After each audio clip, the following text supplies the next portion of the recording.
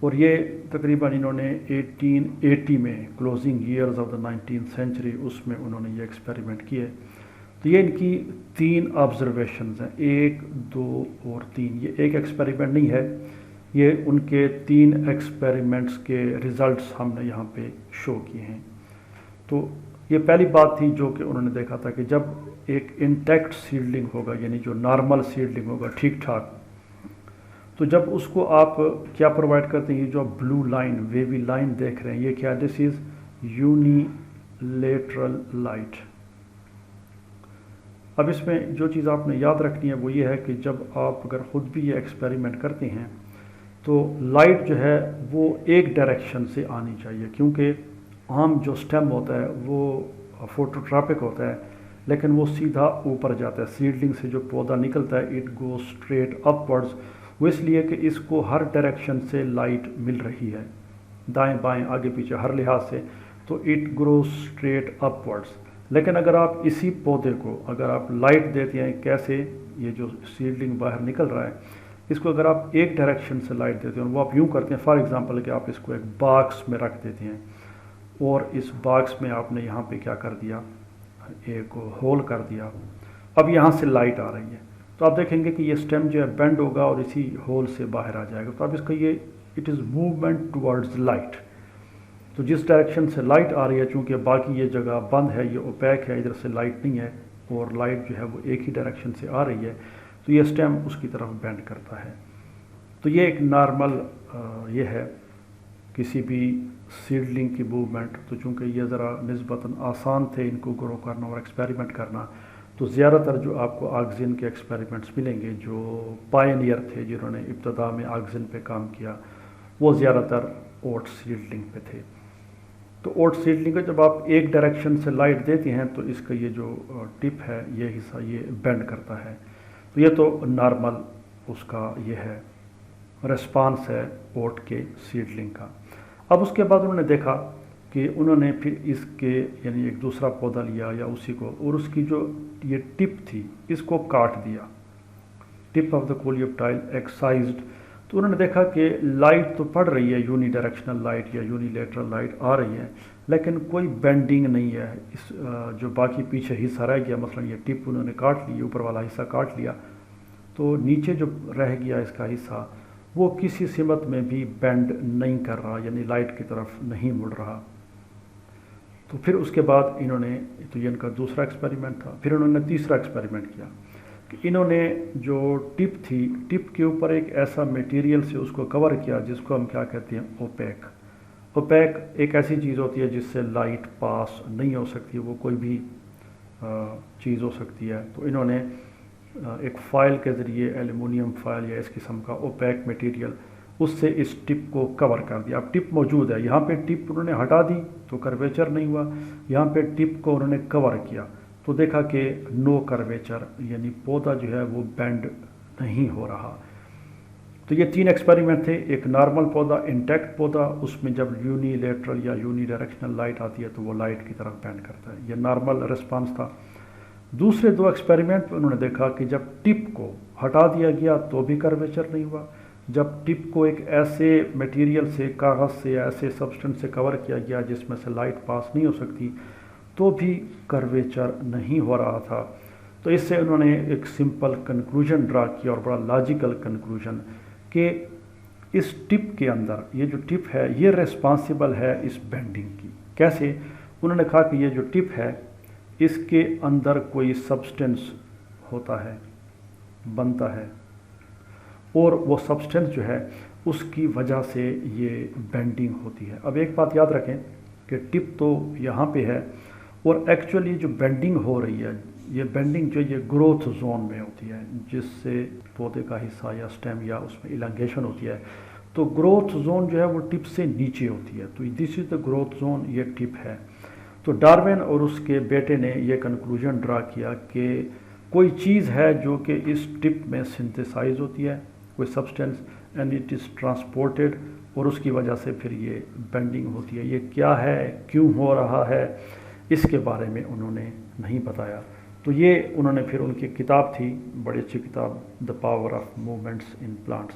اس میں انہوں نے اس چیز کا تذکرہ کیا. تو تقریباً 1881 میں ڈارون اور اس کے بیٹے نے اپنے یہ رزلٹ جو تھے وہ پبلش کیے کہ اس طرح یہ بینڈنگ ہوتی ہے، اور اس بینڈنگ کے لیے جو چیز رسپانسیبل ہے وہ کیا ہے، وہ اس کی ٹپ ہے، کولیوپٹائل کی ٹپ ہے.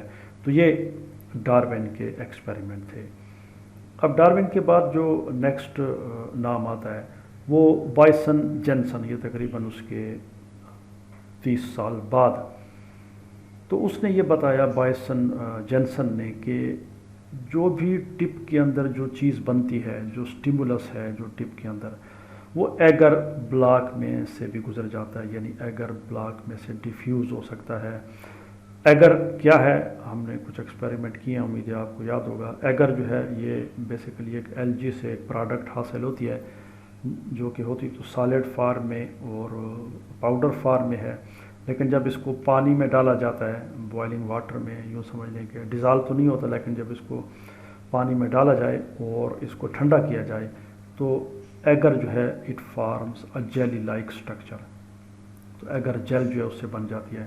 تو پھر اس کے انہوں نے کیا کیے، یہ بائسن جینسن نے اس کے بلاکس کاٹ دیے ایسے.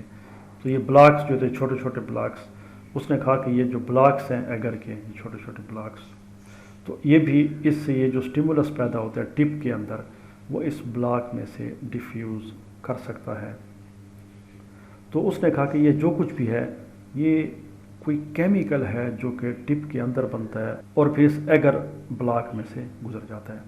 اب اس نے جو ایکسپیریمنٹ کیے وہ آپ کے سامنے ہیں. اب اس میں یہ ایک ایکسپیریمنٹ ہے، یہ اس کا دوسرا ایکسپیریمنٹ ہے، اور پھر اس کے بعد یہ مزید اس نے ایکسپیریمنٹ کیے. تو اس کے کچھ ایکسپیریمنٹ تو وہ اس کی طرح تھے، ڈارون کی طرح تھے. اب اس نے کیا کیا، یہ ایک اوپیک سبسٹنس لیا، میکا، یہ ایک خاص قسم کا سبسٹنس ہوتا ہے، شیٹ ہوتی ہے اس کی. تو یہ اس نے شیٹ کو استعمال کیا اوٹ کولیوپٹائل کے اوپر. تو اس نے شیٹ کو کولیوپٹائل میں داخل کیا، لیکن جو ڈارک سائڈ تھی، اب لائٹ اس طرف سے آ رہی ہے تو یہ ڈارک سائڈ ہے، تو اس سائڈ سے ایسے انسرٹ کیا کہ پورا نہیں کیا، آپ دیکھ رہے ہیں تقریباً ہاف وے ان سائڈ. تو اس میں اس نے دیکھا کہ کرویچر نہیں ہوا. جب میکا کو ڈارک سائڈ پہ انسرٹ کیا گیا تو کرویچر نہیں ہوا. اس سے یہ ثابت ہوتا ہے، یہ چیز اس نے ثابت کی کہ جو بھی سبسٹنس ہے وہ اس سائڈ پہ ڈیفیوز ہوتا ہے، کیونکہ پھر اس نے اسی میکا کو جو جس سائڈ سے لائٹ آ رہی ہے اس سائڈ سے میکا کو انسرٹ کیا، اس کے اندر داخل کیا آدھا. تو اب اس نے دیکھا کرویچر ہو گیا، چونکہ میکا میں سے جو سبسٹنس یہاں پہ پیدا ہوتا ہے وہ نہیں گزر سکتا. تو ان دو ایکسپیریمنٹ سے بائسن جینسن نے اس بات کو ثابت کیا کہ یہ جو سبسٹنس یہاں پہ پیدا ہوتا ہے، ایک تو اس نے یہ بتایا کہ یہ کیمیکل ہے کوئی، اور دوسرا یہ کہ یہ ڈارک سائڈ سے نیچے آتا ہے، لائٹ سائڈ سے نیچے نہیں آتا. کیونکہ جب ڈارک سائڈ سے اس نے میکا لگا دیا تو وہ ادھر آ کے رک گیا، آگے نہیں جا سکتا تھا، تو کرویچر نہیں ہوا. لیکن جب اس نے میکا والی شیٹ کو لائٹ سائڈ پہ لگایا تو اس نے دیکھا کہ لائٹ سائڈ پہ لگانے سے کرویچر پہ اثر نہیں ہوا، یعنی کرویچر ہو گیا، جس کا مطلب یہ ہے کہ سبسٹنس ادھر سے یہاں پہ آیا اور اس ایریا میں اس نے بینڈنگ جو تھی وہ پاسبل بنائی. تو یہ اس کے دو ایکسپیریمنٹ تھے. تیسرا اس کا ایکسپیریمنٹ آپ کے سامنے ہے کہ اس نے کیا کیا، بلکہ یہ ایک ہی ایکسپیریمنٹ ہے بیسیکلی، کہ اس نے اس کی ٹپ کو ریموو کیا اور پھر اس نے ٹپ کے نیچے یہ جو ایگر کا بلاک ہے جیلیٹن کا وہ رکھ دیا، اس کے اوپر ٹپ رکھ دی. تو اس نے دیکھا کہ یہ کرویچر ہو گیا. جو چیز اس نے ثابت کی کہ یہ ایک کیمیکل ان نیچر ہے، تو اس نے بتایا کہ ٹپ کو کاٹ کے بیچ میں ایک ایگر بلاک رکھ دیا گیا، جیلیٹن کا بلاک رکھ دیا گیا، ٹپ کو پھر اس کے اوپر رکھ دیا گیا، تو یہ سبسٹنس اس میں سے گزر کے اندر آ گیا، یعنی اس بلاک میں سے گزر کے نیچے والے پورشن میں گروتھ زون تک پہنچ گیا، جس کی وجہ سے کرویچر پاسبل ہوا. تو یہ ایکسپیریمنٹ تھے بائسن جینسن کے، جس نے بتایا کہ یہ کیمیکل ان نیچر ہے اور یہ ایگر بلاک میں سے ڈیفیوز کر کے نیچے جا سکتا ہے. اور یہ بھی ساتھ ساتھ اس نے بتایا کہ یہ ڈارک سائڈ کو ڈیفیوز کرتا ہے، لائٹ سائڈ کو ڈیفیوز نہیں کرتا، جس کی وجہ سے کرویچر ہوتا ہے.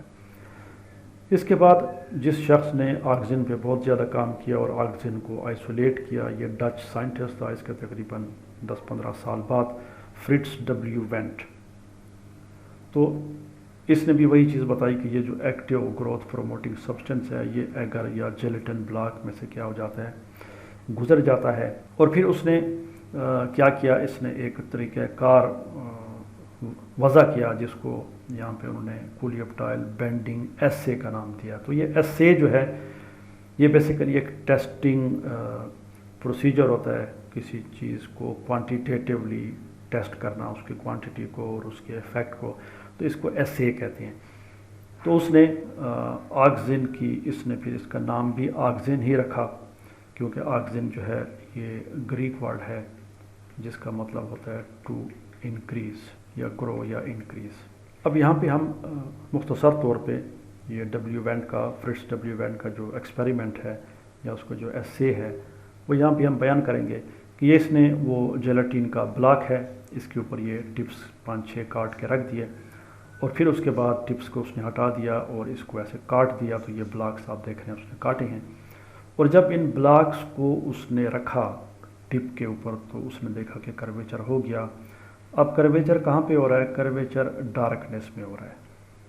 تو اس کا مطلب یہ ہے کہ جو بھی سبسٹنس ہے وہ ٹپ کے اندر پیدا ہو گیا، اب اس کے بعد اس کو مزید لائٹ کی ضرورت نہیں ہے اور وہ ڈیفیوز ہوتا ہے۔ اور کیسے ڈیفیوز ہوتا ہے؟ تو چونکہ یہ مزید ڈسکشن ہمارے اس اسکوپ سے باہر ہے، تو یہ باتیں اس نے بتائیں، اور اس نے یہ اس کا کولیپٹائل بینڈنگ ایسے انشاءاللہ آپ اس کو اگلے سیمسٹرز میں یہ ایکسپیریمنٹ خود بھی کریں گے اور آپ کو یہ ڈیٹیل سے یہ بات بتائی جائے گی کہ ایسے کیا ہوتا ہے اور کیسے آکسین کا ہم ایسے کریں گے۔ تو بہرحال مختصر طور پہ یہ اس نے ایکسپیریمنٹ کیا اور آکسین کے بارے میں اس نے اس کو نہ صرف آئسولیٹ کیا بلکہ بہت ساری باتیں بتائیں۔ تو اس طرح سے آخر کار یہ پتہ چلا کہ آکسین جو ہے یہ کیمیکل ہے، ایک سبسٹنس ہے، اور جو کہ گروتھ پروموٹنگ یہ ہے سبسٹنس ہے جو کہ پلانٹس میں گروتھ کو پروموٹ کرتا ہے۔ تو یہ کچھ بہت ہی انکمپلیٹ اور مختصر سی ہسٹری تھی، مجھے اس بات کا احساس ہے، لیکن یہ ہے کہ ہم اس کو یہاں پہ زیادہ ڈیٹیل میں ڈسکس نہیں کر سکتے۔ تو یہ تھی آکسین کی کچھ ہسٹری۔ اب اس کے بعد ہم آکسین کے سٹرکچر یا اس کے کائنڈس اور اس کے رولز کی بات کریں گے، تو وہ انشاءاللہ اگلی ویڈیو میں ہوگی۔